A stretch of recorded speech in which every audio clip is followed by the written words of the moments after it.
All right, I'll call the June 4th DRB meeting to order. First is agenda changes.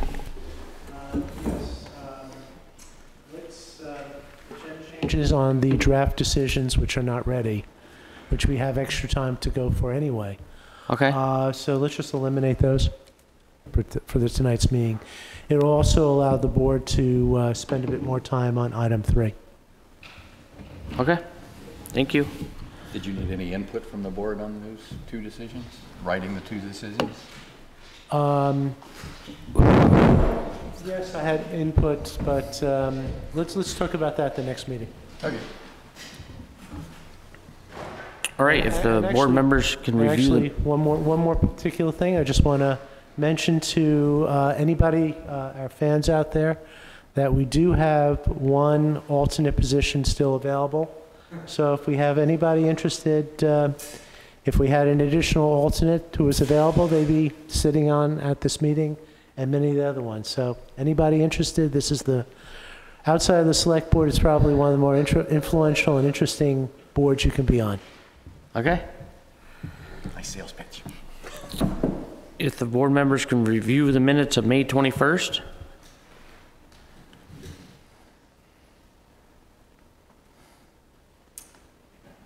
They're fine.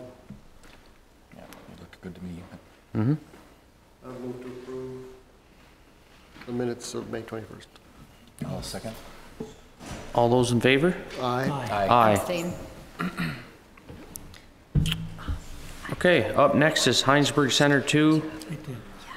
Sketch plan review for a major subdivision of a 46.2 acre property located at north of Creekside neighborhood.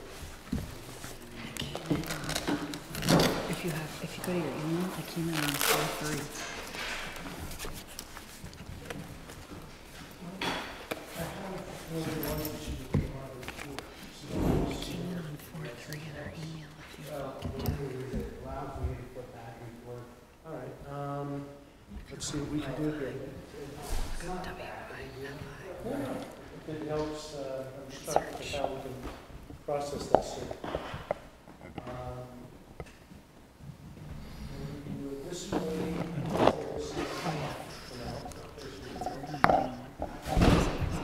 Awesome. Thank you so much.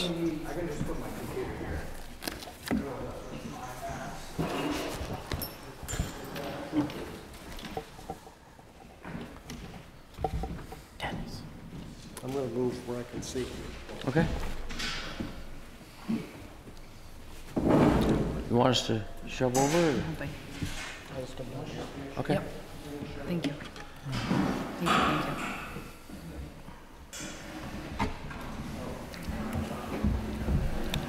Forgot to take your microphone. You got to take that with you. Actually, Yeah. John's going to be recusing himself. So That's true. Yeah. are you going to sit in the audience? Or? Yeah. So you can sit right there. You want to just mention that? You can announce. Yeah. Mitch? I'll have to recuse myself.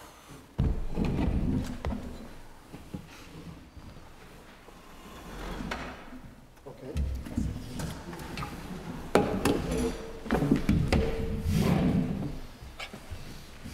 Hi, Sarah.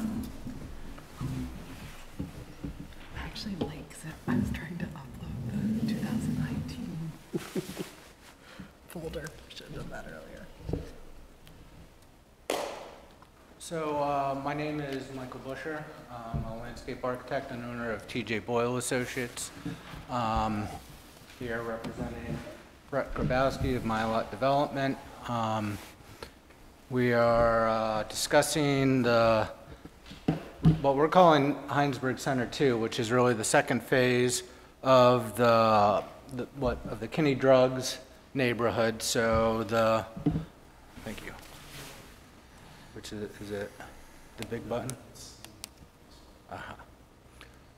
So that's the existing development right in that area, 116, Patrick Brook. This is the Creekside neighborhood. This was before you and received approval for sketch plan, but based on available water, sewer, things were held up for a while.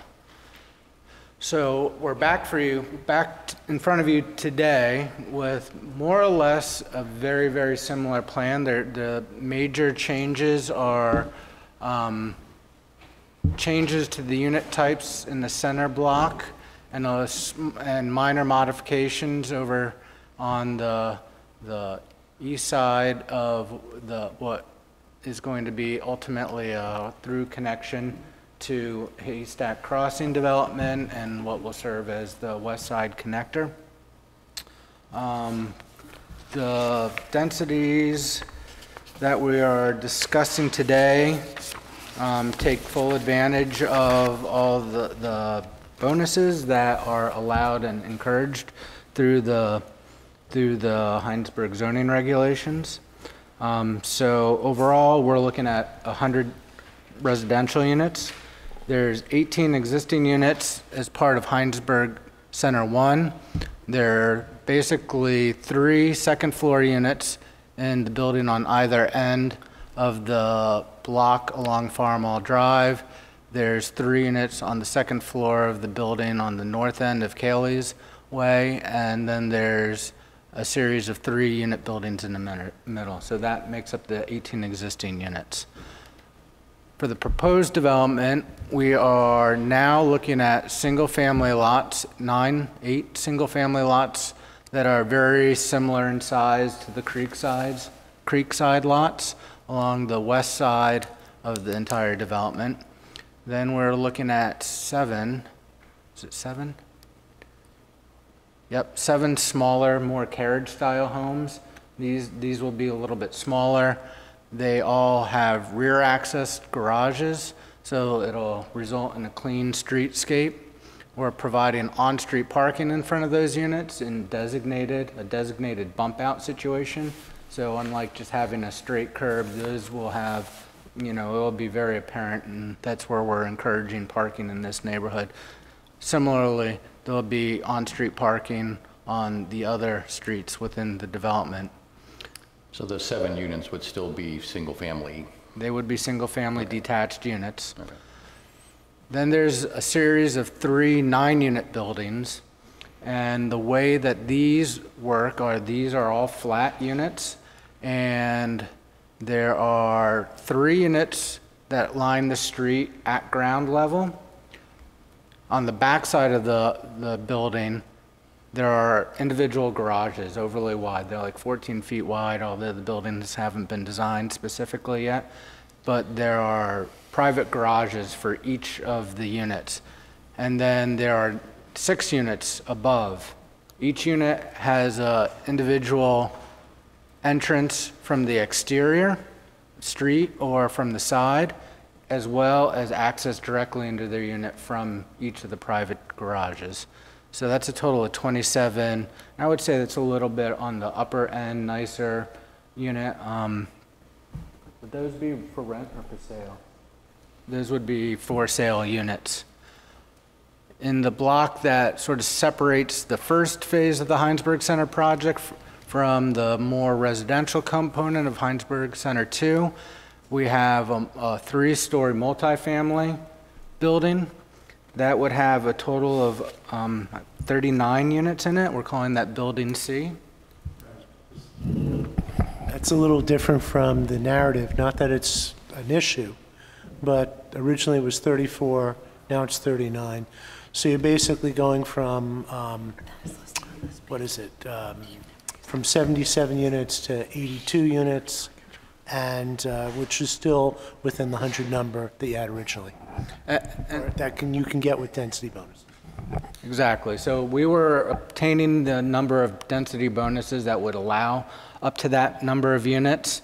And as far as Building C goes, it hasn't been designed yet, but we felt that that would provide enough flexibility. So if it happens to be larger 2-bedroom units, it probably wouldn't end up at that number when we come back at the later phases.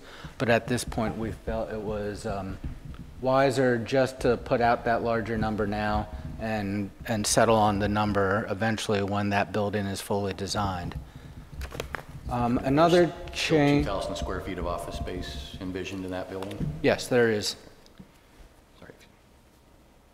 And then on what would be an extension off the end of where Farm Mall currently turns and Kaylee's goes up to the north, there are 2 full office commercial style buildings. So that could be a mix of office and retail space. Each of those buildings, if I see this correctly, I can't read the size of this. I think they're, let me zoom in. That's not it. Are you talking about A and B? Yeah. This is 4,000 office, 2,000 retail? The footprint's gonna be about 3,000 square feet. Yeah. Just refresh myself here. Yeah, so it's about a 3,000 square foot footprint, which is accurate, and we're dividing it as 2,000 foot retail, 4,000 foot office, because we just need to make some distinction for when we're figuring out parking calculations. Those would be, it's a little bit different product than's currently available in Hinesburg. Most of the office space that's, or retail or commercial space that's available is for rent. This would provide some flexibility to do a land lease where somebody could come in and actually build their own building here, move their company here. It's a product that it really isn't available within the village of Hinesburg right now. Then on the very north end, we have a small light industrial building, 4,600 square feet. That was definitely a request the last time we went through the process. You know, anything from really light manufacturing to a brewery, that, you know, something that's fairly low impact that would be compatible with the residential development that is really makes up the rest of this area. So we've got a number of plans that talk about everything from the greater area. We have a lot of space further to the west.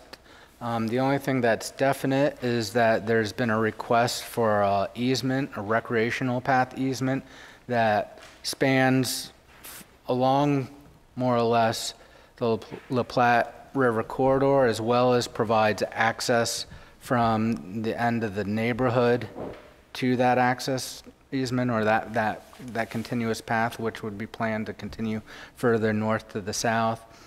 We're looking at this area as a potential location for a community farm if somebody so had the interest to create that. We also see it as a potential location for a ground-mounted solar array. What's shown here represents about a 500 kW net metered array, which leads into some of the other components of the project as we get further into it. It's just a rendering to give a little bit more visual to what ultimately the development would be. I think a couple of the ideas is that we have a small pocket park on the corner, really highlights that element, connects into the community space on the other side, which is shared with the Creekside neighborhood. My understanding from Brett is that when this space was formed, it was retained with development rights to bring houses along the north side of that green, similar to the other block in Creekside. So the block that's on the south side of Frederick, between Frederick Way and Farm Mall Drive, that would be a similar setup, but we felt it would serve better as a community green to bridge between both of these neighborhoods. It's a little, it definitely has some impacts onto these residents over here that have enjoyed that space for so long, to go ahead and build buildings there. What slide is this? Can you tell us? What's that? Have you been able to pull up that slide? What? What slide is this? What slide is this? This is sheet L102. I'm not sure it's in our packet. Okay. I didn't see it. This was part of the original submission. and it wasn't, so there were some minor revisions based on some comments that Mitch got to us. It's just, it's a little hard to see with the light, so I've been pulling up the same slides and I couldn't find that one. So I, It's fine. Yeah, I thought that this one was being replaced, so I don't know if it's still. we just didn't re-render it just because the changes were so small. We didn't provide you an update to it.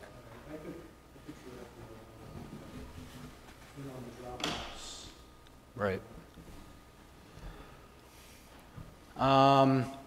So this highlights the green space plan a little bit. Here's green space. So our calculations, we were asked to break out the calculations between Hinesburg Center 1 and Hinesburg Center 2 and then look at them cumulatively as well. We meet all the green space calculations, particularly with the Patrick Brook stream setback area, which is one of the areas that they highlight in looking at green space areas. Some of the other things to consider is the location of the project is near Lot 1, which was originally dedicated to the town as part of the Creekside neighborhood. And there's a pop-up park coming in sort of recognition of that space and to try to drive some interest to that space, but that's been long designated to have further development as a park space with past benches, playground area. Ultimately, there will be a connection across Patrick Brook that will also connect this neighborhood quite closely to the Bissonnette recreational facilities. So it's a great location. There's a lot of recreational and green space amenities that surround the project. And then lastly, we have a coverage calculation sheet, and I can go through those calculations with you, but we more or less meet everything with quite a bit of cushion. So both green space calculation and coverage calculations, we meet pretty comfortably. Now, the green space next to Creekside, they say that's really wet. Are you gonna do something about that, or? Yep, so part of this project would install drainage, mechanical drainage basin, so it would be regraded. With this road going in, that's gonna be a little bit higher than that green space. Okay. So this area would be regraded to encourage water to get into those new catch basins. Okay. The soil is somewhat wet, so, similar to, the Lot 1 area, there'll be times at this time of year when it's wet, but it won't ever become a lake. Where are the catch basins gonna drain to?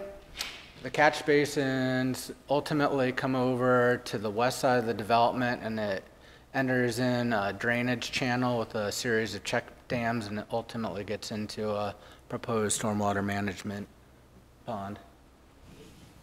Is that all gravity fed, or there's? That is all gravity fed. Okay. So I thought there was, I think kind of where the road is showing, there's the town water line runs through there and it's humped up, and that was what we've heard in the past is one of the reasons why that area is so wet. So water in this area will enter into a series of drainage pipes and underground facilities that will transport it over to the other side of that pipe.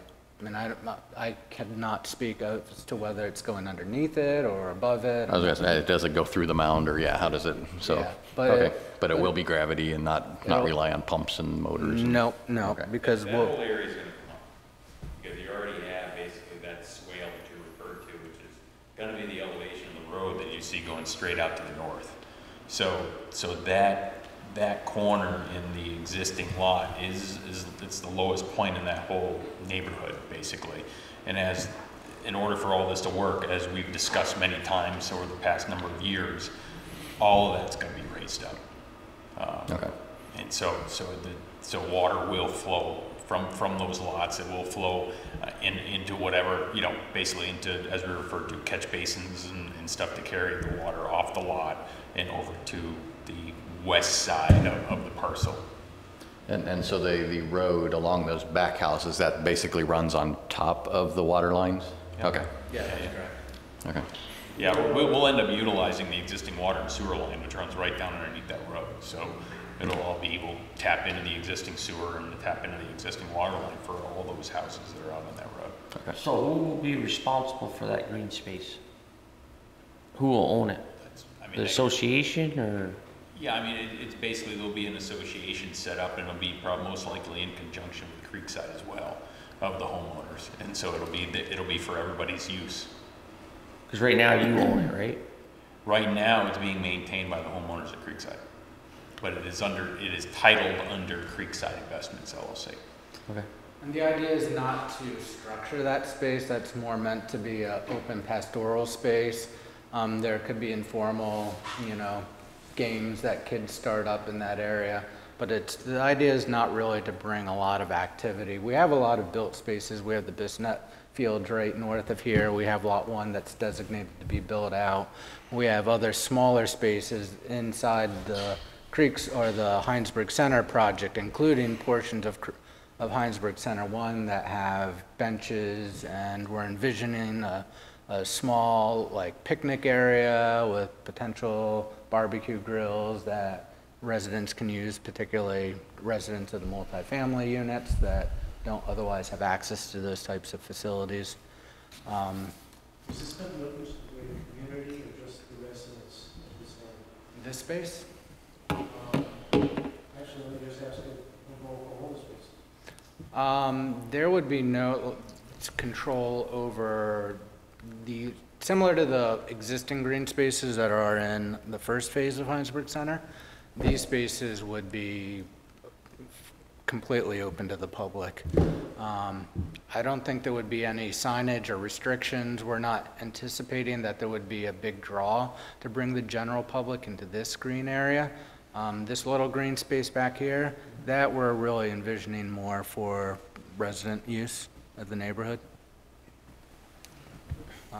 Then obviously we have the whole area to the west as well that provides quite a large opportunity for recreation and green space, potential community gardens, community farm. I know we heard from the residents last time around about grade. Do you have like a finished grade of the community space versus the finished grade of the houses along Farmall? It's all going to be figured, that's all preliminary plan. It'll be, the engineer for this is Lynn Rowan Dickinson, basically does a bunch of engineering work for the town. They've done project work for the town. So, basically the preliminary plat, the grades will be such that, as we've discussed. Well, I guess the our water flow. question is, can they be accommodating, can the grade even accommodate not flowing onto the houses along Farmall? Yes. Yeah, so generally that area is going to be, it is lower. If you go out there now, it all flows away. And the grades really wouldn't be changed really much on the south side of it. This road will definitely be built up. So there will be water that flows back in. So then it's, having positive drainage to the east and the west end of that green. You want like 2% slopes, it's very flat, 1 foot over 50 feet. That's what you want in grassed areas to get positive drainage to make sure water's getting out of there.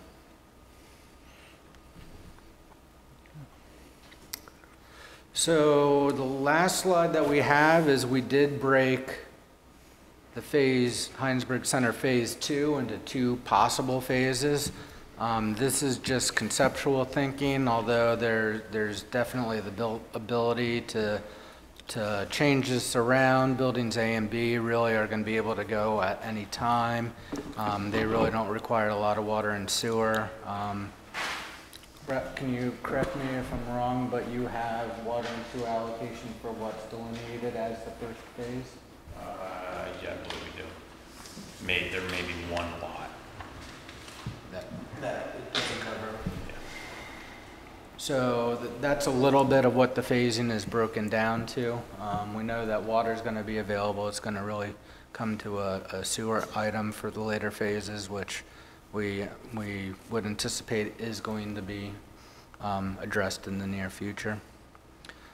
So can you give me an example of, for 2,000 square feet of office space, how many office workers would that typically hold? It really depends on the business, but I would say typical, you're looking You at think like about 10 by 10 per worker, or 10 foot by 10 foot per worker or something? Is that? No, I think that's, I mean, you have to look at all circulation space, bathrooms, conference rooms, copier space, storage space, all those different things. I would think it would be more like 300 square foot per employee. Okay. If it's, you know, small offices tend to be a little bit more efficient, depending on, you know, how much the space costs. So of the 2,000 square feet of office space, you lose 1,000 to all the other stuff, to the storage and bathrooms, and you lose 500. But I mean, any idea roughly what? So if it's not 2,000 square feet of offices, Right. I'm just trying to get in my mind, I guess. So I think we have it listed as 4,000 for those buildings, 2,000 of retail, 4,000 of office. For A and B, yes. Yeah. Right, so I would guess that there would be somewhere around 12 to 15 employees in each of those buildings for 4,000 square foot.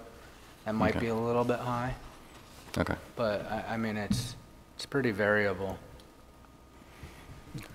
One mentions to the board that other plan is now in a subdirectory called Owned on the Dropbox, which will have the previous plan that we have that, drawing 102.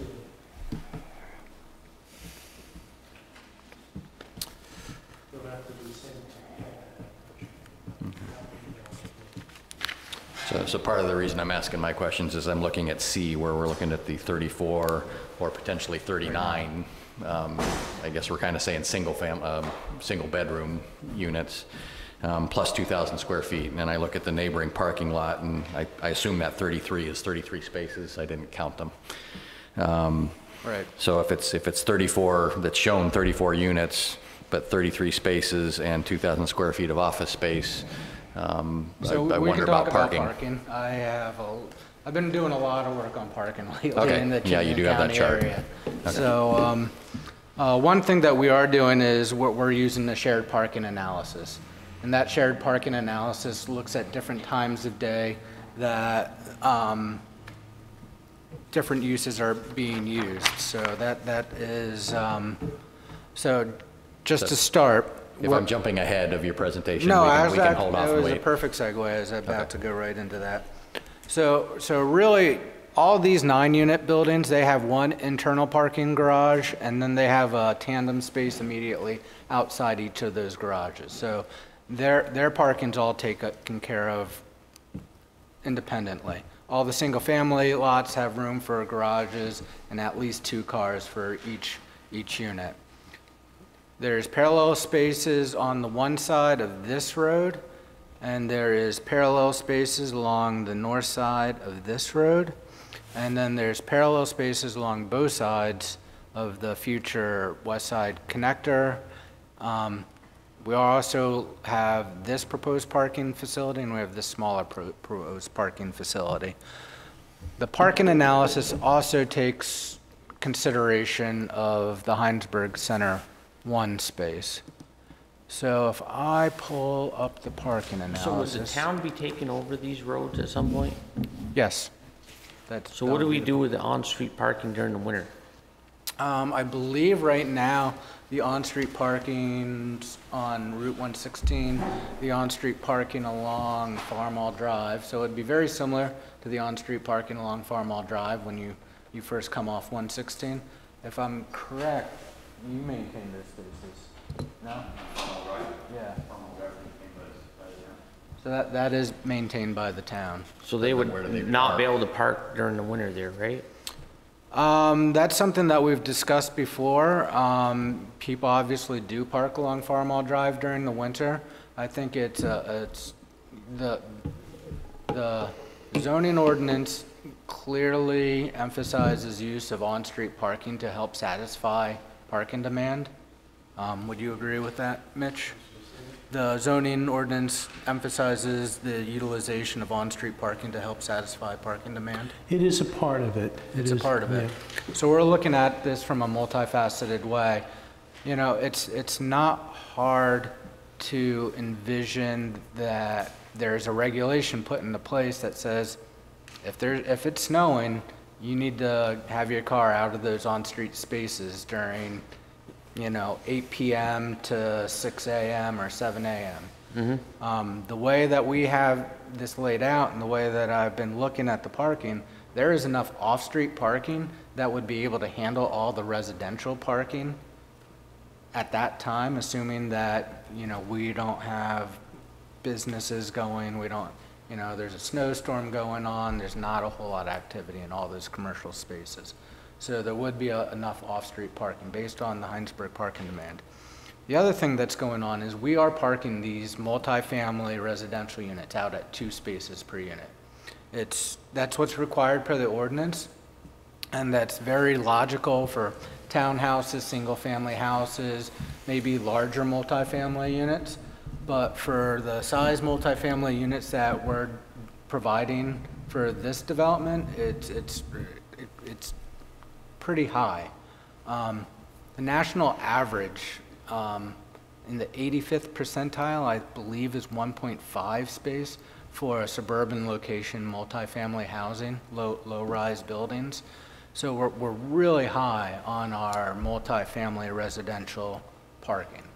For example, we're working in Essex Junction where we're parking similar types of multifamily out at about 1.5 spaces per unit.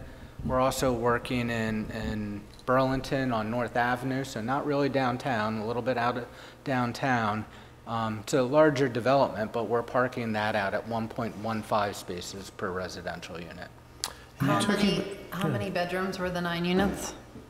The 9 units, I believe they're 2 bedrooms. And the 9-unit buildings all have 2 spaces. I know. I just, Right. you just said 9 units. You didn't say how many bedrooms per unit. Right. And how many, for the 39 unit building, what's the breakdown as far as bedrooms on that, or you don't know? Based, It'll be a mix of 1, 2, and studio type apartment. right. I would say it would probably be more, 60 to 70% would probably be in the 1-bedroom to studio size. It's a product that Hinesburg doesn't have right now. I think it would be a very popular product here. I believe all the units on Hinesburg Center, the first phase, are all 2 bedrooms, right? Except for 1. So off-street parking for the 39 units, how many spots per unit? Off-street? So we're looking at off-street combined with Hinesburg Center, the first phase. Which I think we already didn't we say that that's parking's been used up? Well, Hasn't that That's been always that- kind of been my belief, the way I see it, is it seems like that's been earmarked for the people that already live there, but it keeps getting talked about as available parking for the new phase. And well, it's definitely available parking because because if you look at the times when residential people are using their parking, it's not when the Bristol Bakery is open. It's not when Kinney Drugs is open. And that, you know, this shared parking analysis, and I should bring this up. I've been at Kinney and not been able to actually find a place to park. Not even anywhere around. I'm surprised at that because I live right in Creekside and I've never not been able to get a parking spot over there. Yeah, There's- it's great. It's great that the businesses are busy, but it's not. So I would It's full. I would say that based on what's being proposed right now, that there is actually going to be a better availability of parking. We're really over parking for the multifamily units. If you look at this spreadsheet, Well, I guess I would say for the multifamily units, nobody's going to use their garage for parking, right? I mean, nobody else is going to use the multifamily's garage for their parking. They're not going to use their driveway for their parking. So there may be 2 parking spots set aside. So none of the 9 plexes, none of that dedicated parking gets calculated in the shared parking. The shared parking is solely calculated for the multifamily units, so the 18 existing units on Hinesburg Center 1, as Okay. well as the 39 units proposed in Building C, and the commercial uses. Okay, when you said multiplex, I confused that with Right, right, right. multifamily. Okay. So the 9 plexes have dedicated parking that aren't considered into this at all. Okay. I just wanted to point out a couple things. We're looking at residential, office, retail, restaurant. If you go to the far side of this, you know, this is based on Urban Land Institute. This is probably the best document that we have if we want to stay strict to an outside source. They're showing, you know, 52% usage at 11 o'clock, 57% usage at 10 o'clock. Well, we know that's not happening because you can't have a business open in Hinesburg at 10 o'clock, after 10 o'clock. We know that the Bristol Bakery isn't open at 8 o'clock where it's showing 82%.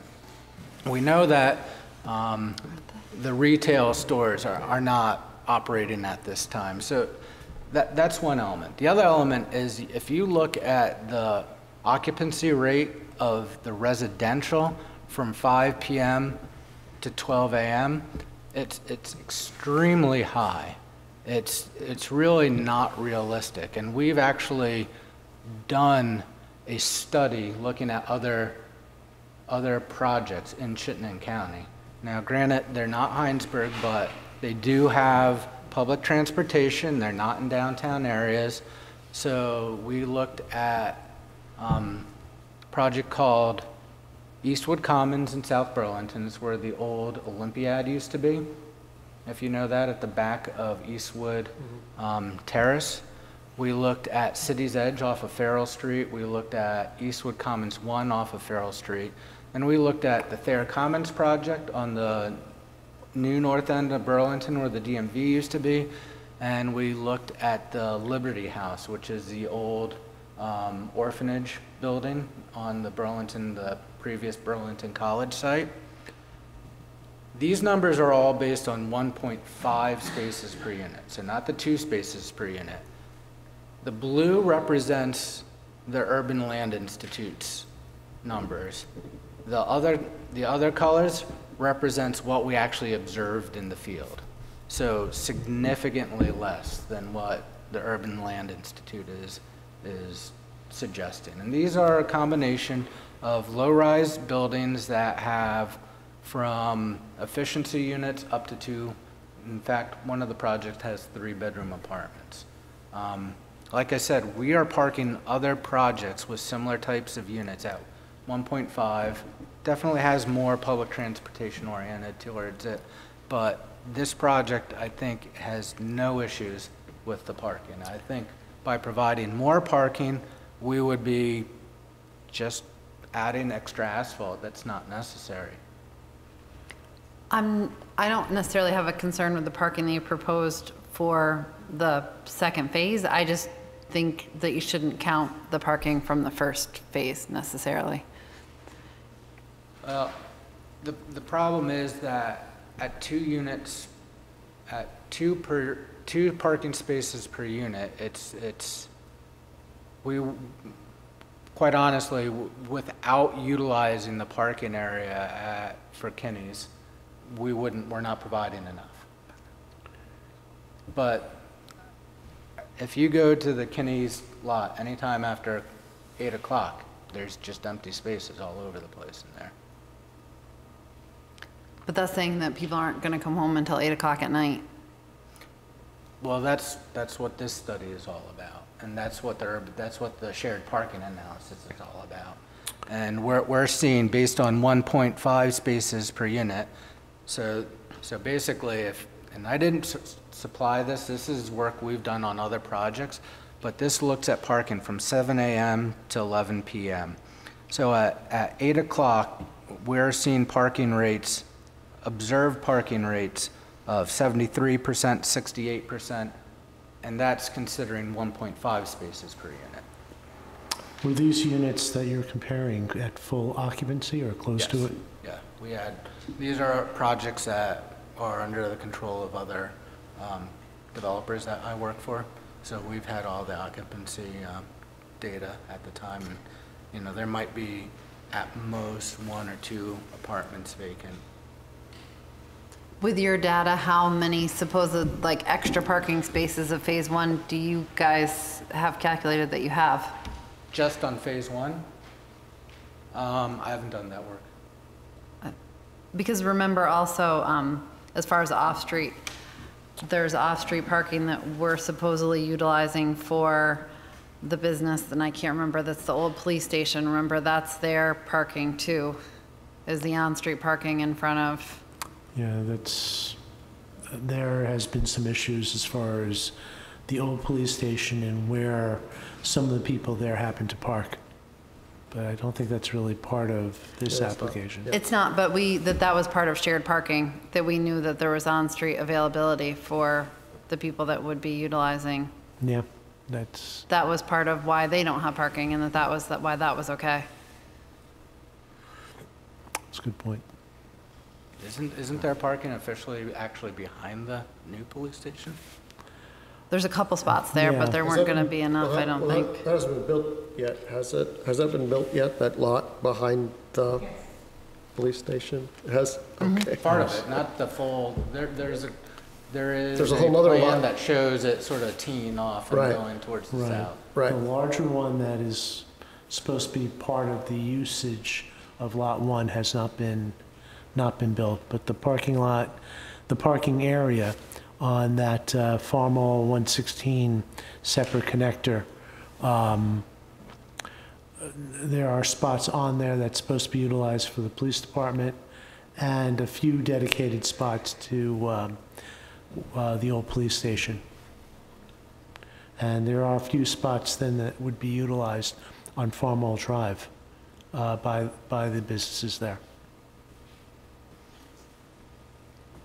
I think the other thing to really consider is that as the build out of the village expansion area happens, there's going to be more and more availability to public transportation, and there is 100% trend towards lower car ownership at this time and place. And you know, I think we definitely could accommodate additional parking. We could look at parking in Building C. I think we're going to be putting down additional pavement that's not needed. I'm pretty sure of it. So we'd love your feedback on the parking issue. You know, like I said, the parking analysis, I think it's been so long since phase 1. I mean, I think phase 1 works. It would just be neat what the actual utilization and numbers are, so I think that would give us kind of an indication of maybe if there's not 2 per unit there, what that looks like. sure, I could, Right, so if I'd you love did to that do that on same- my own time, That maybe. same bar chart, but specifically with phase 1 data. I'm sorry, what? Sorry, if you did that same bar chart that you were showing, but specifically based on the Kenny phase 1 Right. operation, how it's. Because if that's what operating the- at less than 2 spaces per unit with commercial, Yeah, and it's pretty easy to get that number, you know, Yeah. once we're looking there after really 9 o'clock, it's pretty easy to pick up those numbers. You know, there might be a couple employees left over from Kinney's after 9, but otherwise, it's really just the residents utilizing that space, so I'd be more than happy to provide that information. well, not just after 9, but even in the middle of the day. If I, from what I observe on a busy Saturday, you know, late morning, which I'm sure is peak, Yeah, there's not really any spots. right, I would agree. That's probably the peak time. I would guess that I mean, I've never seen the parallel spaces along Cayley's Way on the sort of west side really ever be fully utilized. But we could definitely take a look at that. And again, it is on street. You wouldn't want people, you wouldn't want that to be the only place that people could park that live there, Right. because that's not, No, you know, looking at it, there is a total of, there would be a total of 125 off-street parking spaces between Hinesburg Center 1 and Hinesburg Center 2. That's 79 for Hinesburg Center 1, and that's 46 for Hinesburg Center 2. That includes the on-street parking along Cayley's Way, because that is a private road and isn't maintained, and we don't have the similar plowing concerns that we have along public roads.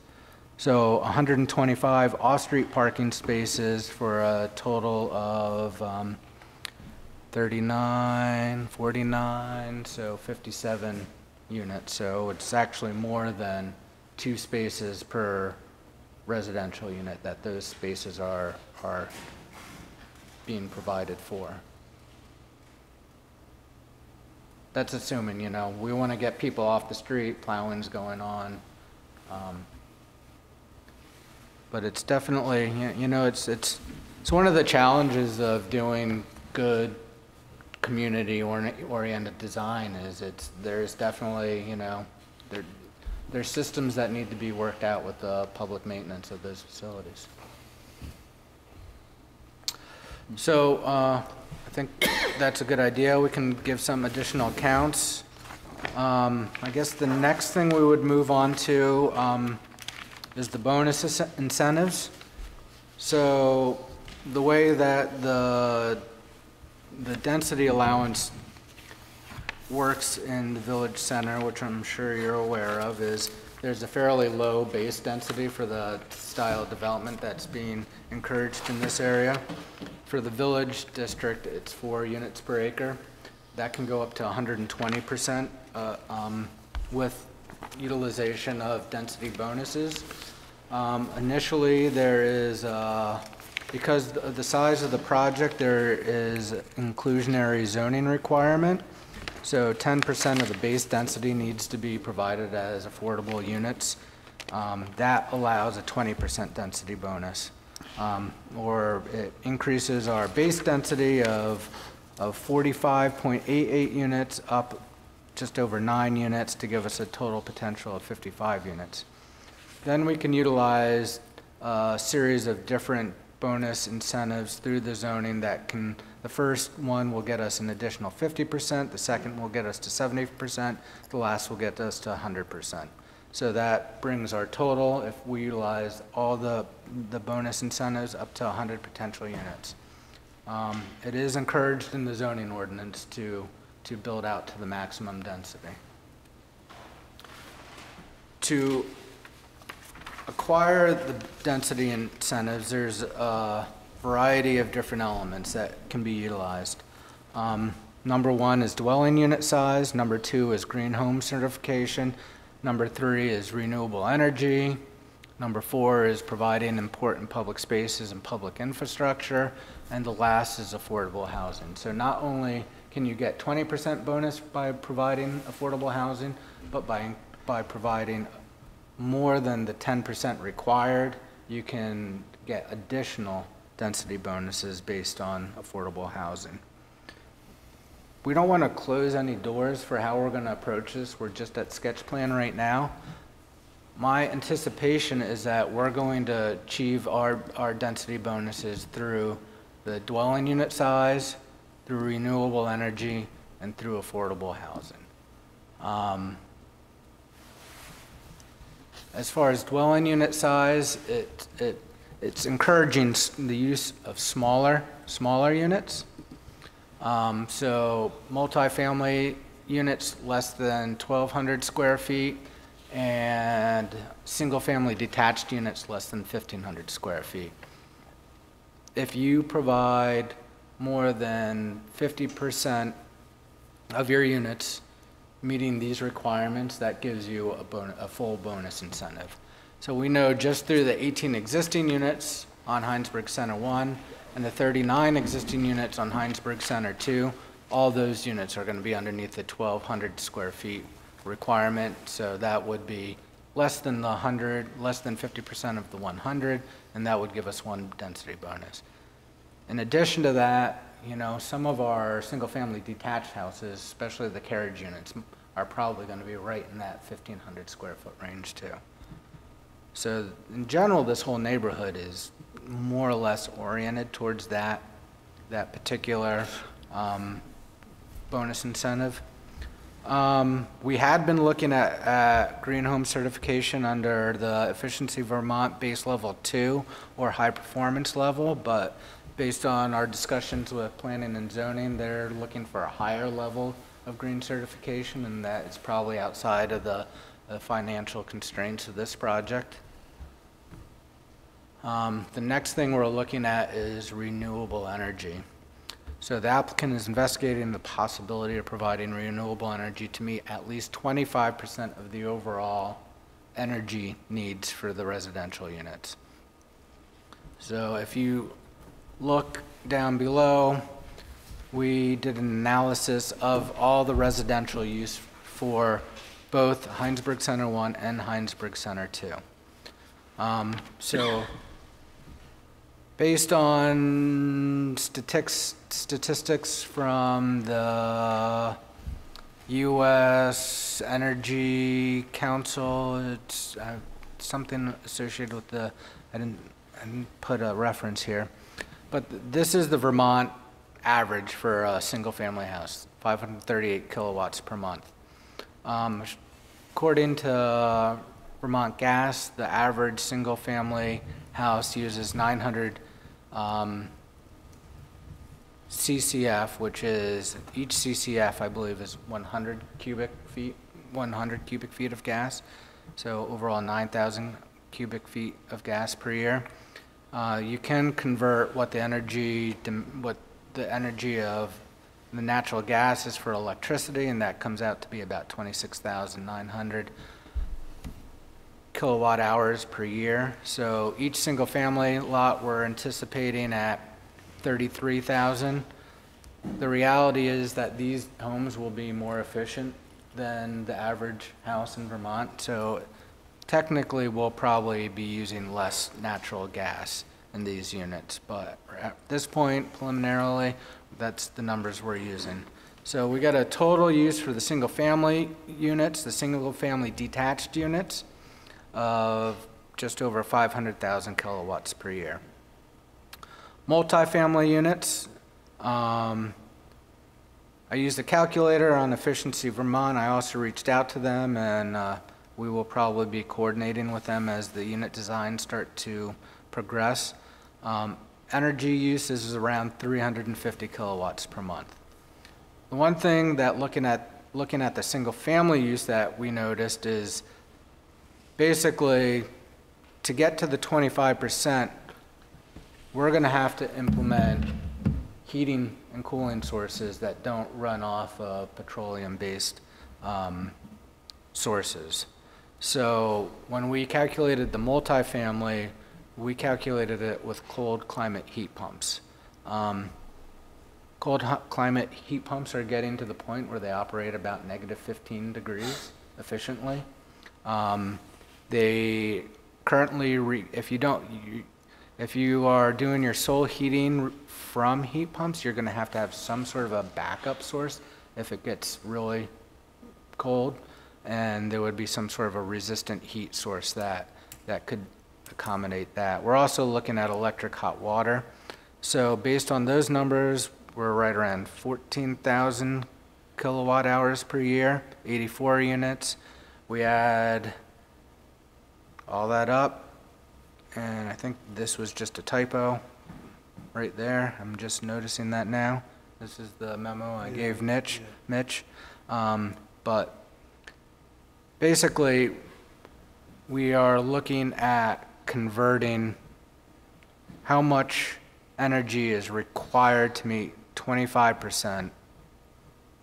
And based on 25%, we're looking at somewhere between 300 to almost 1,000. If you can get more bonus incentives if you provide more than 25%, but if you convert this to kilowatt hours per year. You look at how much energy is created from the average kilowatt, and you get about 1,400 kilowatt hours per year per kilowatt of installed solar. So we would need 311 kilowatts of installed solar to meet the 25% demand. If we go back to the map,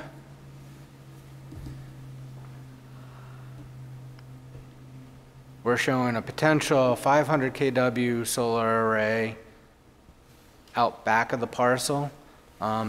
Because we'd be utilizing more than half that electricity on site, that automatically makes it a preferred status site for solar development.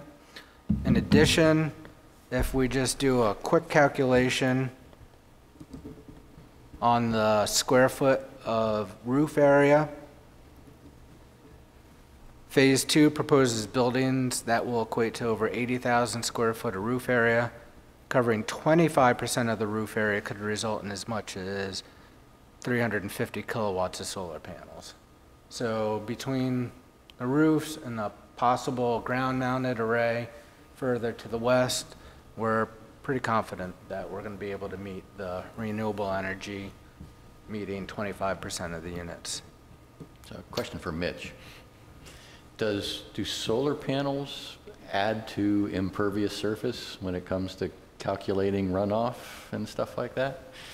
Especially for very large areas of solar panels like that's showing? This is going to sound funny because I had a project where I actually had to deal with that. Only the bases count. Only the basis. So they're assuming everything else Unless they soaks into the change grass around. Yeah, unless they change the regulations, which but I remember a project I did in Williston where they were putting solar panels in as part of a car wash that happens to be there, or I don't think they actually ever put that in, but they only counted the bases for it. Interesting. Okay, thank you. And the bases are typically driven piles. Yeah. So there's Right, really so they're no next to nothing. Yeah, it was like this. 6-inch pipes or something, yeah. For most solar projects, the impervious area is limited to the utility pads, and usually there's a little bit of an access area to get into it. So that's what constitutes the impervious area. Thank you. So the last thing we're looking at is affordable housing bonus. So this is what it breaks down to. It's based off of a percentage of the base density. So if we provided 30% affordable housing units, which would be a total of 13 units, 14 units rounding up, that would give us 23 units of bonus density, which would be more or less equivalent to a single density bonus. We did look at important public spaces and public infrastructure the last time we went through. I think we would be open to that, but last time we didn't feel as if there was going to be an equitable agreement that could be reached with the town. We had gone to the select board, and to be quite honest, they had been indicating an equivalency that would probably have been more than what a typical development such as this would purchase land for a similar unit. So, it would, I think there's a lot of good things that could happen, improvements to Lot 1, but it would definitely need to be an equitable solution. But between the affordable housing bonus, the renewable energy use, and the dwelling unit size, we're pretty comfortable that we're going to be able to meet those requirements. We just don't want to close the door on the other requirements until we're a little bit further down the road on permitting. So what happened with Lot 1? With the select board? We went to the select board with the proposal to do some paving, provide some landscaping, do a playground area, and we ran the cost of what we thought it would be.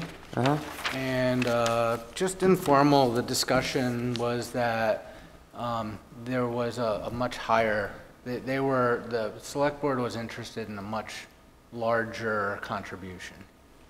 And from a financial standpoint, these density bonuses are really going towards the multifamily, the small multifamily units, and the land value for those units is actually relatively low per unit. Okay.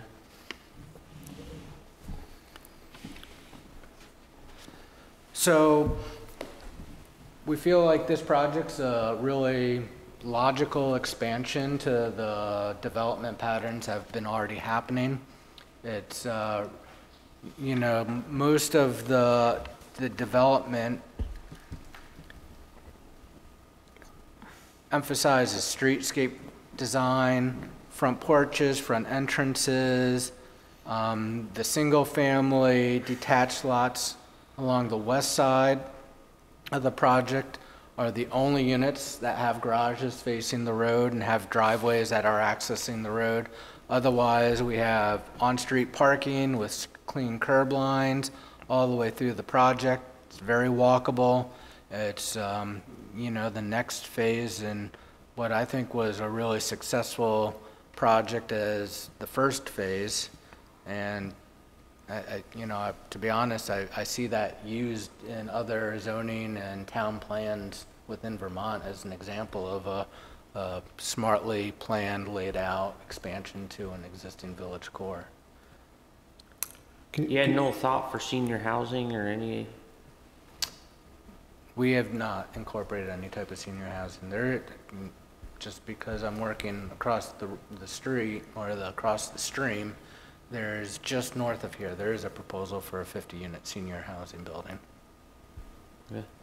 And no proposed trails to link up to the recreation fields?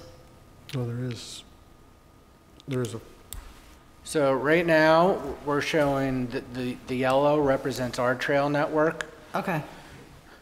That would be, this connects right to the vast bridge. That's where the alignment goes. As far as internal in our development, there's a recreation path that we would continue along the south side of the expanded road. Right now, there's a multi-use recreational path that spans from 116 to the first intersection with Farmall.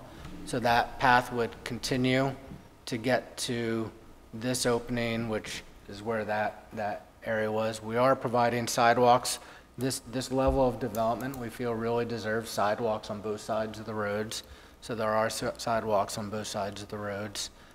And those sidewalks would continue north to the Haystack project. So there would be a continuation of all that sidewalk network. Is the path in right now? The path to the recreation fields, or is that in now? The yellow one that you showed before? no. So technically that is not, it's on the official map as a proposed path. Can you walk on it? VAST maintains it, they mow it. I've walked on it.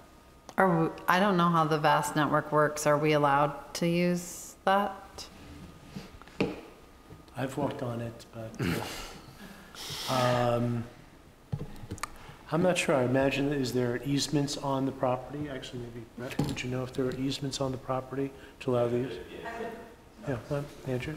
Well, I think VAST negotiates with every landowner, and so and there's usually not easements. It's usually just a verbal agreement that can change from year to year, and so it depends on the landowner. I think it changes season to season to allow landowners Yeah. to get permission. Right. Yeah. I think it's also important to mention the sidewalk along 116 to the Bissonnet. So there is It was part of Hinesburg Center 1. right, as a requirement of Hinesburg Center 1, when the need arose that the sidewalk that ends at the north end of the on-street parking on 116 would be continued to the edge of the property. And we don't currently show that on our existing plans, but when we Mitch brought it up to us, and that needs to be permitted. It needs to be permitted through VTrans. So as part of this project, when we get to preliminary plat, we will incorporate that sidewalk connection. So as far as connecting to like trails, there aren't any trails to connect to now? There's an existing informal trail that is being mowed on the other side of Patrick Brook to the Bissonnet Fields. Okay, from 116? From 116. So ultimately that will go away because that's in the area of proposed development. And there is a trail that would replace that in the, between the 50 and 100-foot setback from the stream on the Haystack Crossing project. And there are also, that neighborhood will in itself have sidewalks and rec path connections throughout. That trail that goes back to the Vast Bridge, is the Vast Bridge pedestrian? Compatible? Compatible?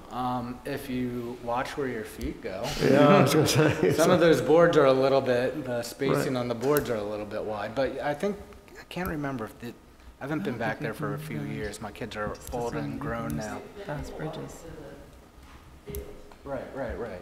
But I forget, do they have boards that go lengthwise without locks in it? Yeah, so there's like two, like, sort of like tire tread sections of boards that you don't have to worry about. So is your proposal to formalize the trail up to that point as part of this development? We are not at that point. We were asked to provide the easement for the rec committee, for the trails committee. That was a formal request the last time we went through sketch plan from the trails committee. Okay, so this proposal isn't to build it, it's to provide an easement for it? We haven't gotten to that point yet. Okay. And I think it wouldn't be a overly improved path. Like it wouldn't be a 10-foot wide paved path. I don't think you're able to do that in the location where it's proposed. Because it's floodplain?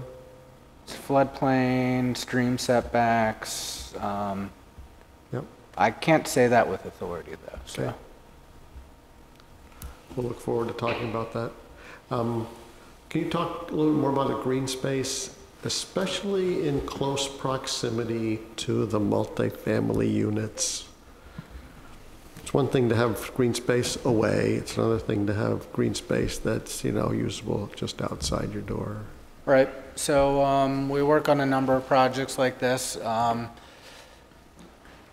The area that we have dedicated is really a area to be utilized. We've been doing a lot of projects right now, and we're trying to understand what gets used the most. So we've been, number of children in multifamily units is extremely low. You don't see a lot of small kids in multifamily buildings that are based on 1-bedroom and efficiency units.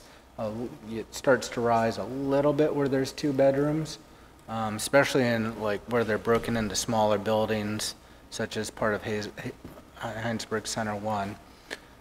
So we are looking at tables, barbecue grills, things that are really convenient for multifamily residents that wouldn't otherwise have that potential, because you're not allowed to have barbecue grills.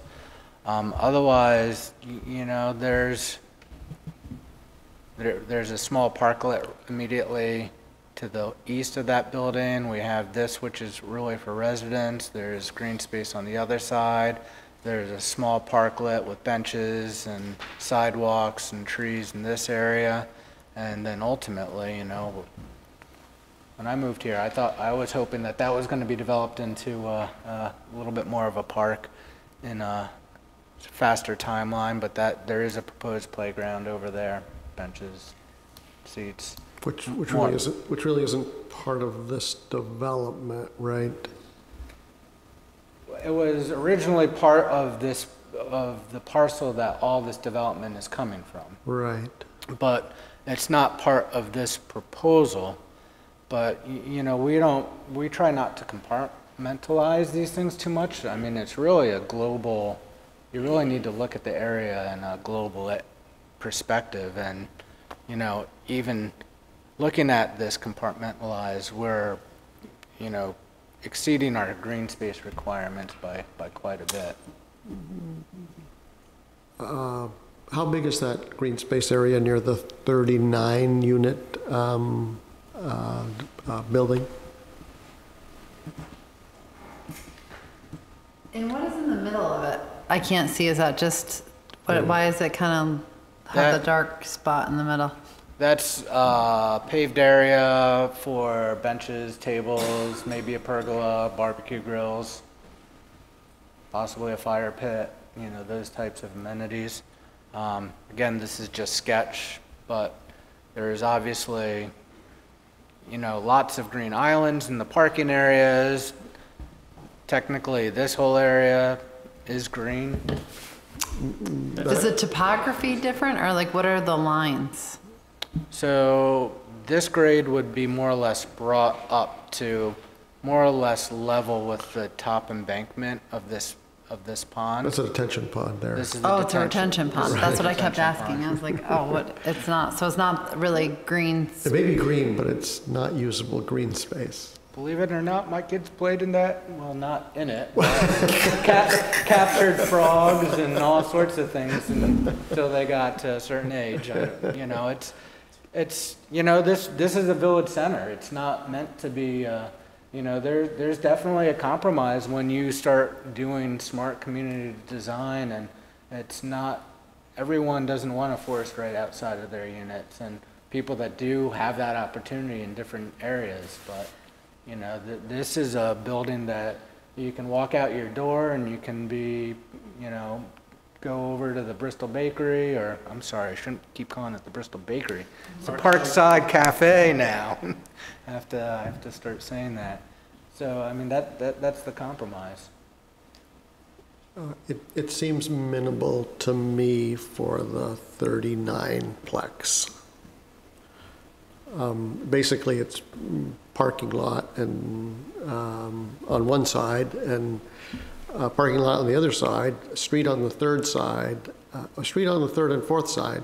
Right. It's a village setting. Right. It's a village setting for sure. And it seems like we can build some more green than that, more proximate. And how many square feet is that? I mean, it looks tiny compared to the rest of it. It's like 3 or 4 parking spaces big, is the way I see it, right? I would guess it's about probably 60 feet by 30 feet. Yeah. But that's not to say you're gonna be encroached with parking lot. You know, these are very reasonable islands, so there will be trees that grow up and, you know, cover up the impervious area, and it's like I said, it's village setting. Mm-hmm. And we are meeting the requirements. We're you know, far exceeding the requirements that are laid out. Well, what do you there's green space and there's improved usable green space. They're two very different things in my mind, especially when you have a very high density building like that 39 plex. And right across the street are significant green spaces for use, and they can be improved, and this is a sketch plan, but when the goals of the plan are written such that you have high density coverage, high density units, 75–80% coverage, the goals of the plans are not to create a green space for every single building that's being built, because by design it is going to have parking lots, it is going to have streets, it will have green belts, but it will have sidewalks that will lead to more larger community areas, and that is the reason for high density within the redevelopment of village courts. So zoom me back out again then, and The The problem, well, not the problem, but you took half of the development and you gave it to a quarter of the, or an eighth of the units. You know what I mean? So you gave, the density includes, in the space includes the 18 single family, so they have the majority of the green space. Do you know what I mean? No, actually, I would argue that if you put houses on those lots, and then you look at the size of the green space that is owned by Creekside Investments, and say you wanted to allocate that acreage to the other units that is in the big building, I'd be willing to bet, if you did the math, that 39 units has more green space than the single family homes. I think that's an easy calculation. And where is their green space? Where is the 39 unit green space? They can walk right across the street. So you're talking about in front of the office, the retail space. I'm talking about the large open lot right there. Right there. B. The swimming pool. Well, we've already had this discussion, so that's all going to be raised and be usable property. Right. So, I think the better way to be honest, people that are going to live in the multifamily building are going to be people that are that they don't want a whole lot of lawn to take care of. They're not interested in that space. They want those areas taken care of for them. And there is just a really large amenity of recreational green space, pathways in the greater Hinesburg area. And from a planning perspective, I think we will be able to provide the street trees and items, but I think we're definitely hearing some interest to see what can be done at this location. Mm-hmm. Then I think it depends, like you said, if it's a mix of studio and 1 bedrooms, but when you start getting into 2 bedrooms, I think that does start to encourage families. Yeah, there's actually statistical data available for it, and even with the 2 family bedrooms, it's pretty low. Generally, it's pretty low. What is Green Street? Green Street's different because that's affordable, and if there's affordable in here, that actually changes things a little bit. So CHC has their own statistics as well, and Green Street's is, first of all, they're a little bit different type of unit. They're not, hallway access. They have more direct access to each of those units, but CHD definitely has a higher number of kids in them. Because I think I don't speak for everyone on this board, but I've been around the neighborhood and able to see the neighborhood, and from my perspective, we didn't provide enough green space in that neighborhood. As a DRB, we should have thought. I feel like when I see kids playing there a lot, and they have no place to play. And that one, the one swing set that we asked for them to put out, it actually swings out over the asphalt. It's like, ooh. So I mean, that does resonate in my head when I think green space and families. But you said it'll be a different mix than that. It will definitely, yeah. It's a different type of style unit. But I'd also say, there's a playground designed for there's a playground sort of in the master plan for Lot 1, which, as being a parent that now has grown children in this town, it would have been really nice to have someplace other than the school to bring your kids. I mean, you can't even go to the school in operation when it's operating. I mean, it's definitely something the town needs to address. Well, and we encouraged Brett to go to the select board with that hope, but didn't happen. I can run through, of the 18 units in Hinesburg 1, I don't think we have any school-age children. I think I might, like I said, but if we do, it's a very, very low number of the 18 units. It's around 15%, I think, for 2-bedroom units, multifamily units like that. Pretty low. I mean, typically the way the demographics work with 1 bedrooms, 2 bedrooms, 3 bedrooms is that when you have apartments of these sizes and you have a 2-bedroom unit, what happens is you'll have a couple that'll have their first child, and that child will be until maybe 2 to 3 years old. And at that point, they have a second. And then when they have that second, then suddenly that 1,000 square foot 2-bedroom unit, they outgrow it and they look for something larger. So typically that's what that growth of family size triggers them on that second child to actually want to move to something larger, which ends up being a 3-bedroom unit. I think that's a big assumption with the housing crisis that we have in Chittenden County and affordable housing, but. A lot of demographic studies have been done by that locally. So we can definitely provide the statistics from VHFA. Okay. But regardless, I mean, in all honesty, the school systems actually need kids. Right. Well, I mean, the demographics throughout the state of Vermont are, we have less children. Maybe not Hinesburg. We need more kids to grow up so they can take care of us when we're old, too. So I guess a comment I'd make about some green space. So like, for example, you got a little block there kind of behind A and B.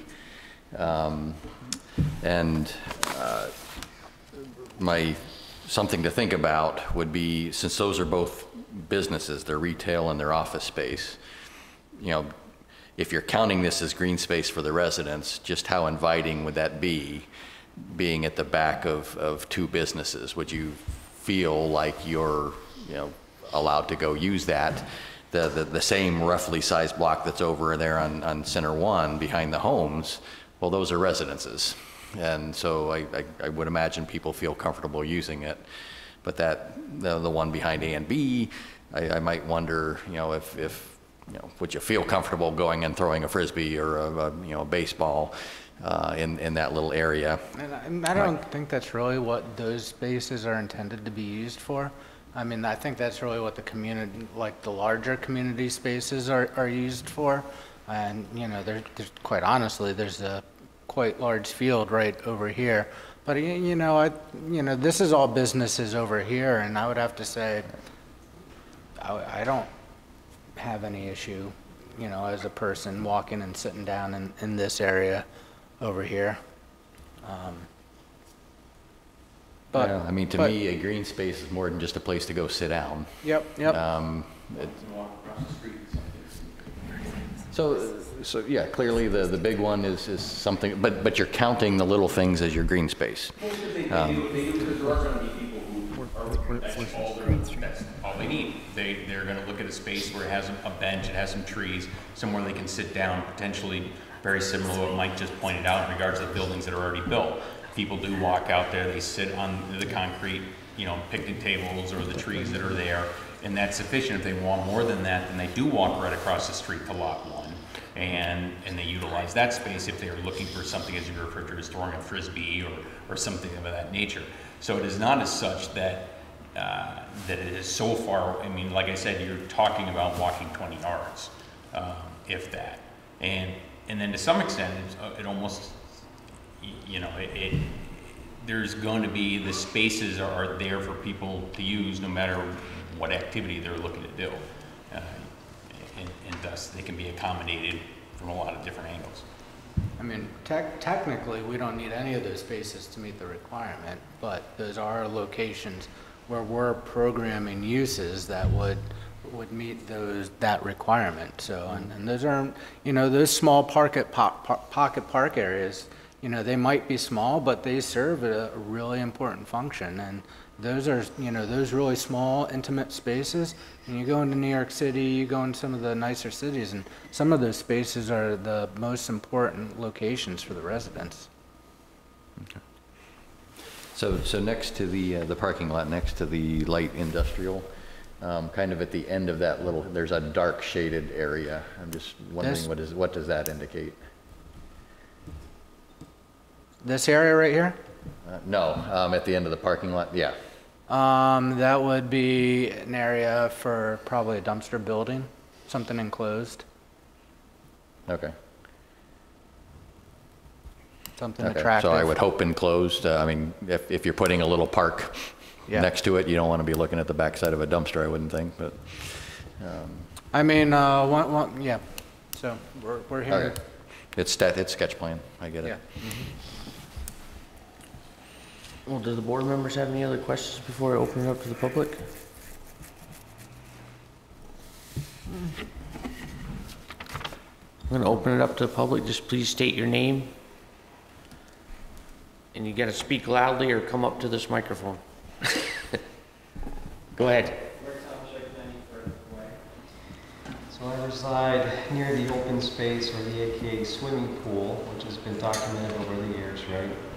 So water flow from 116 goes from east to west, and that little pocket area towards the south side tends to cool up quite a bit, to the point where you can kayak the whole thing sometimes.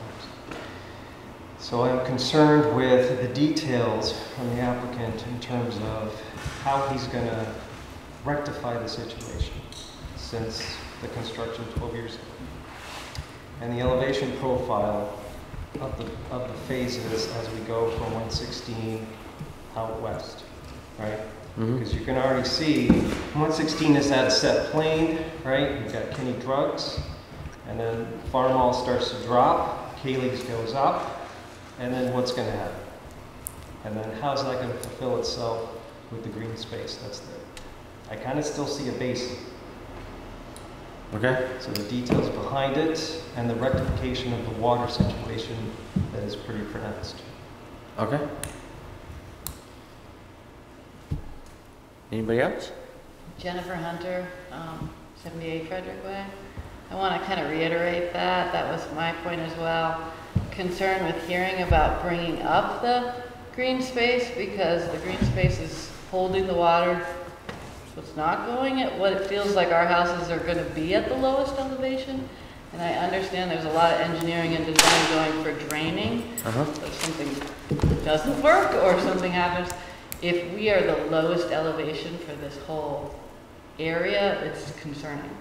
And I remember coming to these meetings a while ago and the plan was that it was going to grade from 116 and Kinney, where this plan was going to be at about the same elevation as Creekside. And I know this is sketch and I'm hearing that preliminary will talk about elevation work, but I'm looking at the road that's out there and it just doesn't look like it's all grading down instead of grading up. So a concern I have, the thing about the parking, we're noticing now, there's not designated parking on the roads that are there and the school bus is having trouble when 2 cars are parked. I'm wondering if there's some parking issues and people start to park in what is Creekside now, if we're gonna have more problems with that. And then I just don't, I'm not entirely sure. I know when we signed our contracts, we knew the ownership of the community land stayed with the developers, but I understood that was for a time period. So I just wondered, when the time period ends, is it Creekside Homeowners Association that will be in charge of this green space that keeps getting talked about? That may be an answer I can get somewhere else. I think that's all my Okay. Do you have an answer for that? At this point, I don't right now. It's currently owned by Creekside Investments LLC. And I think the way the agreement's written is for 20 years. But then I was, thought it flipped to the homeowners, and I just wondered, what are the implications? That's 5 years down the road or something. yeah, What does that mean? That piece was never conveyed to the association. So Yeah. What you mean? the piece of land was never conveyed to the association. So there's not a 20-year thing on there. Okay. So that does. So it's not like it's going to pop over to that. No. So I'm talking about grades. This road and this road, because we did bring these plans a little bit further at one point when we were preparing for another preliminary. Those 2 roads would be very similar to the Creekside elevations. So like Frederick. Right. So essentially, the grades in the center of this aren't being brought up. So this would, sort of act as, that would be a bowl. Lower than the houses. Lower than the houses. Right. So, if there were any type of backups to the system, water would just back up into that low basin area. The houses are still going to be the high areas all around that. Our plan would still be to bring the grade up on that parcel. So I'd just like to know the details. Yeah, right? no, Because both- the devil's always in the details, Exactly. and that is a fundamental And source we've had, right now, we've been discussing it for given the years. grade area. and so Yeah. on, right? Yeah, and so it will be, like I said, we're, as from the discussions that we're having right now, that piece is a critical component of the open space for the entire project. Therefore, it needs to be usable space. And if it's underwater, it's not usable. It's not usable like it currently is. Correct. Okay. I think my kids did run a kayak. So my recollection from the previous go-arounds on this was that basically building C there, the eastern side of it would kind of be built into the hillside a little bit, and basically at the eastern side of that big parking lot, it would come down from the current elevation of Kelly's Way and then to a lower elevation, and Yeah. that's still kind of the vision. I think so. When the engineers were looking at it, this was, it's higher than the existing conditions, just like the whole Creekside neighborhood was brought up in elevation. So there is some elevation that needs to be brought up, but I think the proposed elevations here were 3 feet lower than the east side of the building. And then we'll look at a good elevation to allow everything to drain to the sides of that. Right. But right now, if you go out there, the existing grade to the top where that parking lot, basically, it's a much farther drop than 3 feet. Mm-hmm. So just give you an idea of out in that field, how much all that's still Going to come up. It's going to come up. How do we make that connection to the north across the creek? I think your location is a little different than the official map. How does that get coordinated with the development on the other side of the creek? And almost as importantly, how does that bridge across the creek get built? It's not going to be a bridge, it's going to be a box culvert. Box culvert? Yeah, and it's already, what's that? Well, I would like to know why it's a box culvert and not a bridge. Because the box culvert basically is something that's acceptable to the state. Well, I guess I would like to see the permits from the state and understand really what's going on, because we already know that the culvert on Patrick Brook is undersized. That's the bridge that's there now, the culvert that's there is undersized, and I'm very concerned about constricting the creek for Patrick Brook further there, so. I mean, like I said, this is all preliminary Right, plat, right. So and there will be discussions not only with the town, but with the state. And if the state's giving us a hard time, we're definitely gonna come back to the town, because this is a requirement that that the town is imposing on this connection across. Yes, and I think it's very important that we address what's happening on Patrick Brook, and that it's premature to be stating that it's maybe you didn't state what size box culvert it is, but it's premature to be deciding what the structure will be that's crossing Patrick Brook. That's all I'm saying, is to not be. I think he mentioned it because it was actually looked at a little bit more intently last time we went through, and I think it's actually a pretty big box culvert. I mean, it's not all dissimilar than from a small bridge, and it's open bottom to encourage aquatic passage and all the other components of it. So, but Ted, actually, the location of that road, it does line up with the guys on the other side. Okay. And I believe the original map doesn't have it. The original map has the west side connector coming through here. Right. But as part of the planning for both of these projects, it has been changed to this this alignment. There's several advantages of it. It makes it less of a thoroughfare through the west side area. It also helps to direct people to this lit intersection. So you're getting people out to this intersection without them going through. There was an earlier proposal where this road wasn't here, and the west side road would come and people would be going through the Creekside neighborhood, and the Creekside neighborhood wasn't very excited about that, to be sure. So the sidewalk crossing there along with the road, that would be part of the same bridge, box culvert, or it's a separate, so it's all part of it? It would be part of the same thing? It's all part of it. And I believe is there an agreement with you and the guys on the other side? no agreement, but I think they're So we'll look forward through the process of nailing the schedule and the responsibility and all that for that happening. Yeah, I mean, a lot of this would also depend on just the overall build out of both projects too. And the time. What's the design store designed to? I couldn't answer that. They haven't given it to you at this point. Well, Nancy Hammer, we get to that point. Go ahead. Andrea Morganti.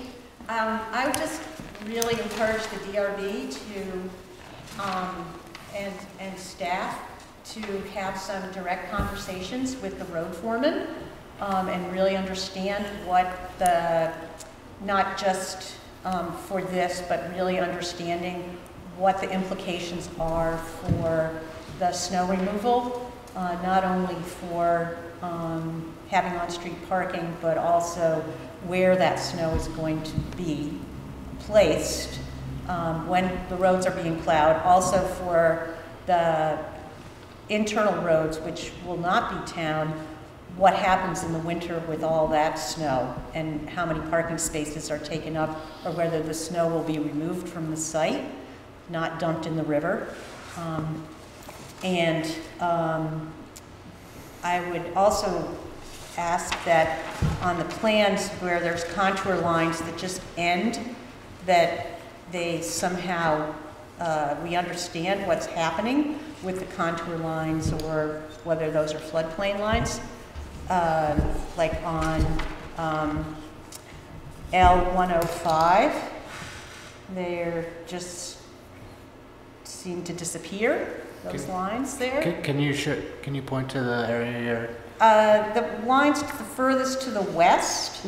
like crosses the building lots for the single families right there. Yeah. Bigger, make more. See down there, those lines there? They just end. Those are grade lines. They're what? Grade lines. Right, and contours don't just end, they go someplace, so Yeah, they should be connected. I think there is a limitation of where the survey was and where probably topo was acquired for the large area, which was probably run from LiDAR. Right, well, eventually, you should see those contour lines connected. Well, a lot of times you won't, because there are some discrepancies between it, and because we're not doing any improvements out there. You know, there's sometimes a line where the survey ends to where you create topo for other things, where they don't exactly match up. That's very typical. Just will be a requirement for preliminary is in the regulations that the full contours have to be there. For Preliminary, yeah. for areas that are not in the development area. Well, actually, I think she's talking about the backside of Right. Yeah. those lots, so yeah, that would need to be part of it. But are those existing contours or those proposed? These are existing. Tie into how the swale is working Right. to get, yeah. Right. I'm just Yeah, saying that it's- and we'll We know that definitely. grading is like really important on this site. Sure. So to Right. see that is a little bit disturbing. Well, it's a There will be- sketch. There will be contours on the, for the swale. Of course, yeah. And stormwater. And how that and ties so out forth. to the existing conditions. Yeah. Right. Yeah. Naturally. And you're going to have to come back. So in previous, you'd already looked into fill. So that's like floodplain in that corner, right? So you've had to already a couple times go through and the process of figuring out how much fill you're going to add in the floodplain, and so I assume that all has to be done again for this project. Okay. I suggest that we'd like to see sections to show what the grades will be between the existing and the proposed fill, so that we really do understand how much fill is going into the floodplain, and that the floodplain line be a little bit more graphically shown there, so we In order for See you it. guys to give us a permit, we got to show your regulations. right, but there, it just graphically, it doesn't really jump out at you to show how much of this development is within the floodplain. And I recognize that we do permit it in the floodplain, but I do ask us all to consider that floodplains, as we've seen across the country, and maybe not right here yet, how important floodplains are to protecting existing infrastructure, and that when we go and start building new structures in floodplains, we are just asking to be creating problems for someone else at some other time that we all as taxpayers will end up paying for. So I would say that it's a deficiency in our regulations that we continue to allow construction in the floodplain. But those are the regulations and he's following them, but we should be aware of what we're doing and really see what that impact is. All right. The other thing is I would like to comment on is that I would really hope that any of the recreation paths or easements that are given are not within, and that there's no improved paths within the fluvial erosion area or any buffers or setbacks, that those buffers really be maintained from a water quality and wildlife connectivity. Those are extremely important areas for wildlife to move east-west, and that we don't need to be impacting them with certainly no formal paths in those areas.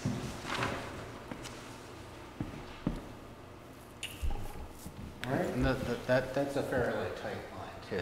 That's, you're talking about within the fluvial hazard corridor? Yeah.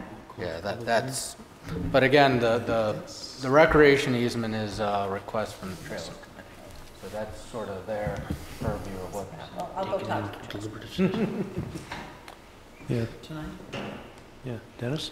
So I guess one thing we didn't talk about that I think Mitch actually mentioned, and I was thinking about it when I was reading through stuff, was, so for phase 2, what happens when phase 1's built out? So I assume phase 2 is going to be, nicely graded over to phase 1. It's going to be allowed to just grass in, and then you're going to let it be a meadow, you're going to mow it. What's the area of phase 2 going to look like before it actually goes in? Because it could be there forever. I mean, in an ideal world that there is no transition, phase 1's complete and phase 2 gets built right away, it's all going to be permitted. If it's not, I think we're very open to discussing what that would look like. And Okay. is it, If you remember, in phase 1, we didn't build all the buildings at the same time. So the open lots that were, until we had built on them, they were maintained and mowed, and we anticipate the exact same thing would happen there. Okay. that building for example? So I don't think I see a fatal flaw. My biggest concern is access to green space. I would like to see it, I ideally like to see it close to the, especially the 39 plex, but I'm willing to hear what your proposals are to get to make improvements or figure out getting lot 1 to happen to help be that that destination from that building C, and the 9 plexes for that matter. They don't have any outside, right? They got to go somewhere. Yeah, several of the units are accessed right off of this little green space area, yeah. but yeah.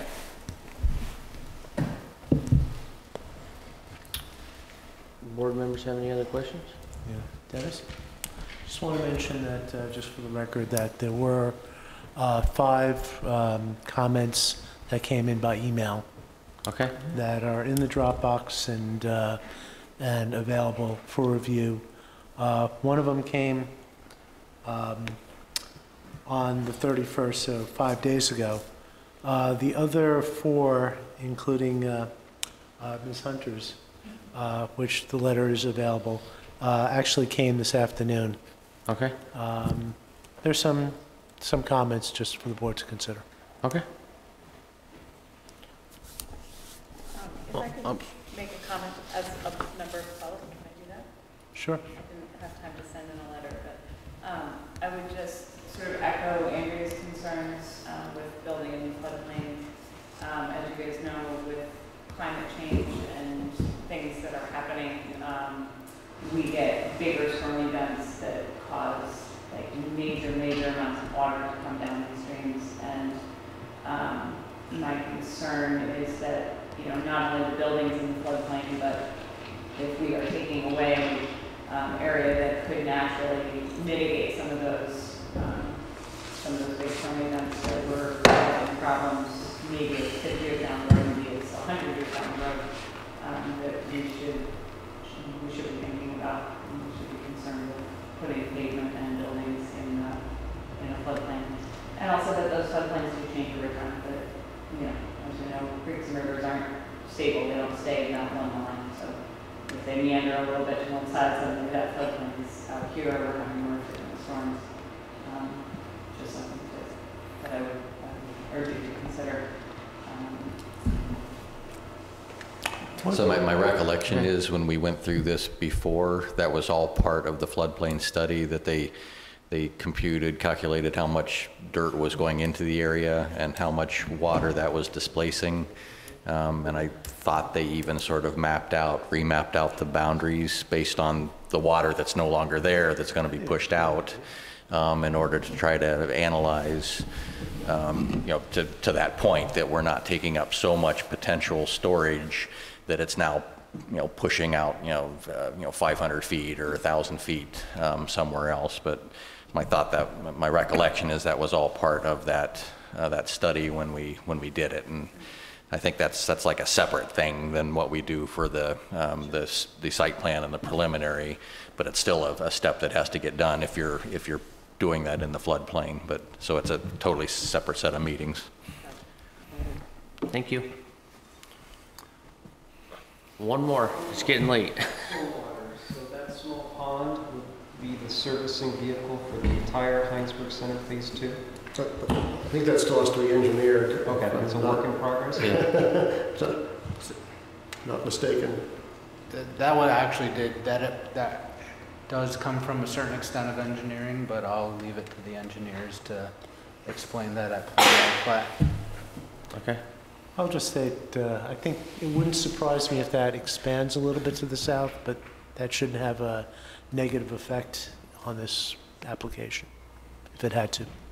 I mean, my recollection again was that was actually built out into the floodplain, so it was like a berm was out into the floodplain so that you could put the stormwater basin in what is technically the floodplain now. So it was like making a little island in the floodplain where you could actually put that. And that's going to have to be considered in their floodplain application that they're going to need to do. Mm-hmm. Right, so I mean, the point being that depending on if you had to make it bigger, you potentially displace more floodplain, and that all goes into the floodplain analysis. So,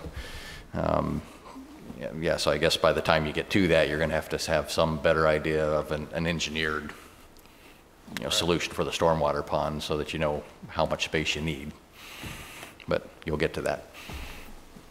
All right, I'm going to make a motion to close the public hearing and take this up in deliberative session. I'll second that. Any more discussion? All those in favor? Aye. Aye. Thank you all for coming. Thank you. Thank you.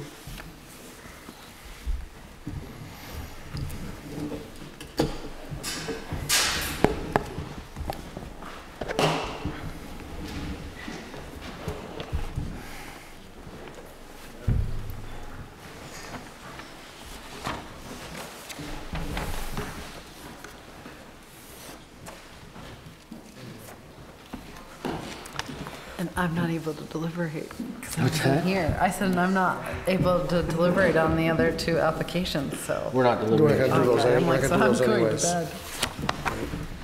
do you want to do some You want to talk? deliberation now, or? We can, Sure. for a little bit, Okay. or do you want to wait till the next meeting? No, you got me till 11. Yeah, we're here, I figure. I'm not here till 11. I'll be up again at 11. Are you kidding me? I'll just So do we mention. have any other stuff, I guess? Yeah, I'll just simply say for the next meeting, there are 2 applications scheduled. One is a sketch plan subdivision, 2-lot subdivision on Pond Road. And the other one is a proposed home occupation on 116 near Place Road West for a silversmith. Which, Okay. a little interesting thing there. We've got a bunch of other things that are in the works beyond that, but I'll comment on those at the next meeting. Okay. And I'll just say to our fans, you could be sitting at the table here, be part of the DRB. We've got one more alternate opening. And then as Alright. far as going into deliberative session, we did ask for a couple extra things from the Hinesburg Phase 2. So can we still get that information? Not sure what you mean.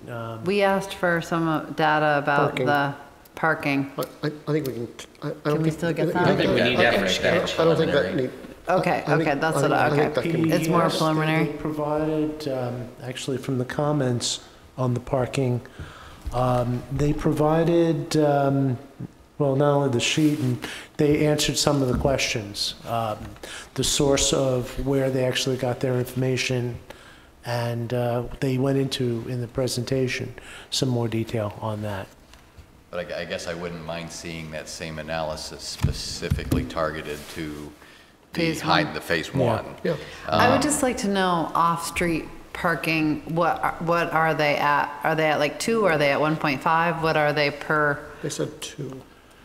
But that's not even including the retail. So I mean, we're you have to actually in deliberative subtract. session, so we should be off the air. You can go, you No, can we make can a be, we're motion. not- we're not, we're just in deliberative session. No, We're we not didn't go into, closed. we just said we had Well- taken up in deliberative session. We didn't actually go into deliberative session. Well, we're going into it right now. You can go into deliberative session Yeah. or you could even adjourn the meeting and then have the deliberative I would move that we go into deliberative session. I'll second that. All those in favor? Aye. Aye. Yeah, thank you.